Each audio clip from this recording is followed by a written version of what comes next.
Lust isn't just about sex.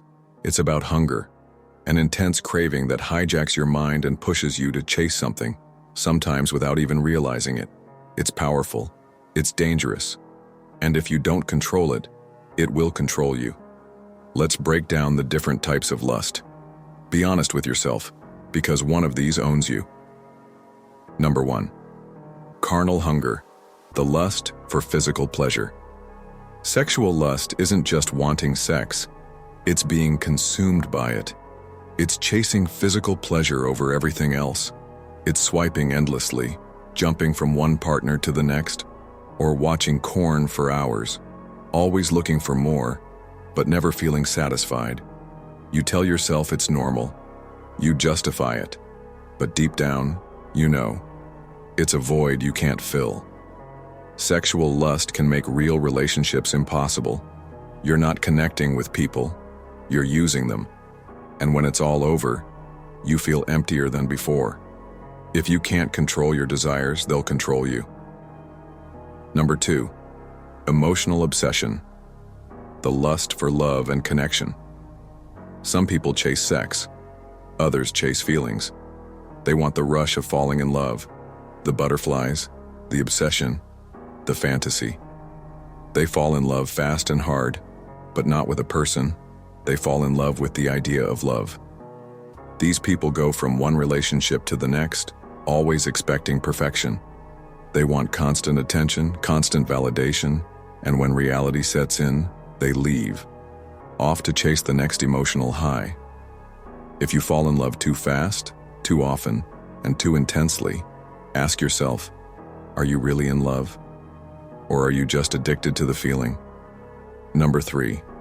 Dominance drive, the lust for power and control. This is the lust for domination, the need to be in charge, to be the best, to win at all costs. It's why some people treat others like stepping stones. They don't see friends, they see assets, they don't see conversations, they see negotiations. They have to be the boss, the leader, the one everyone listens to.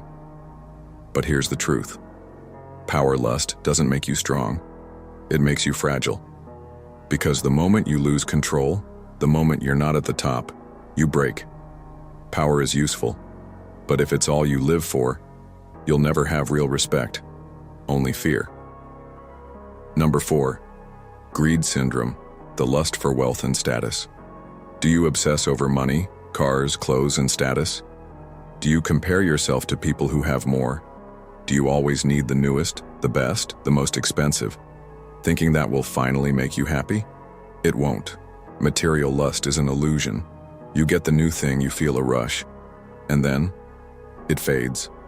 So you chase the next thing, and the next, until one day you realize you've wasted your life running after stuff that never really mattered. True wealth isn't about what you own, it's about what owns you. Number 5. Intellect addiction, the lust for knowledge and superiority. Some people don't seek knowledge to grow, they seek it to feel superior. They don't care about understanding new ideas or expanding their thinking. They just want to win arguments, prove they're smarter, and make others feel small. They throw around big words and complex ideas, not because they truly understand them, but because they want to impress or intimidate. They memorize quotes from books they barely read, just so they can drop them into conversations. They correct people, not to help or clarify, but to assert dominance. They interrupt, dismiss, and talk over others just to feel like the smartest person in the room. But here's the irony. Truly intelligent people don't act like they know everything. They don't feel the need to prove themselves in every conversation. Instead, they ask questions. They listen more than they speak. They challenge their own beliefs instead of just attacking others.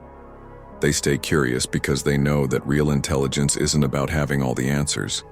It's about always searching for better ones. If your knowledge is just a weapon to tear others down, then it isn't making you wiser. It's just another empty addiction. True wisdom isn't about proving you're right. It's about growing, evolving, and understanding the world in a deeper way.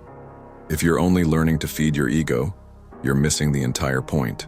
Number 6. Chaos craving, the lust for disorder. Some people aren't satisfied with a calm, predictable life. They don't just chase excitement, they chase chaos. If you have chaos craving, you might feel restless when everything is going smoothly. Instead of appreciating peace, you might stir up drama, take reckless risks, or create problems just to feel something.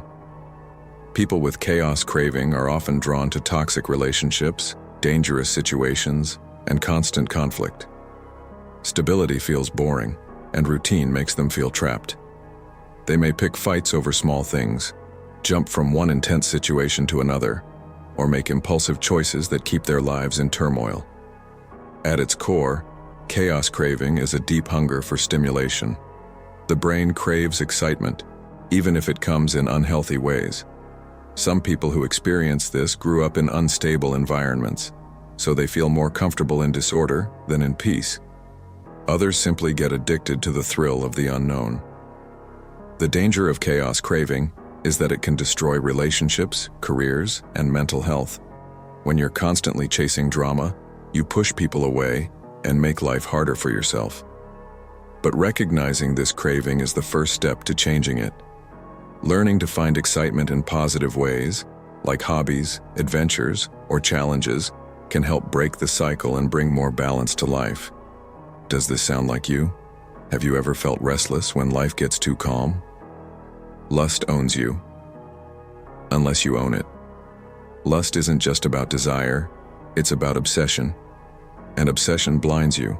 It makes you think this one thing will finally make you complete. It never does. So, what's your poison?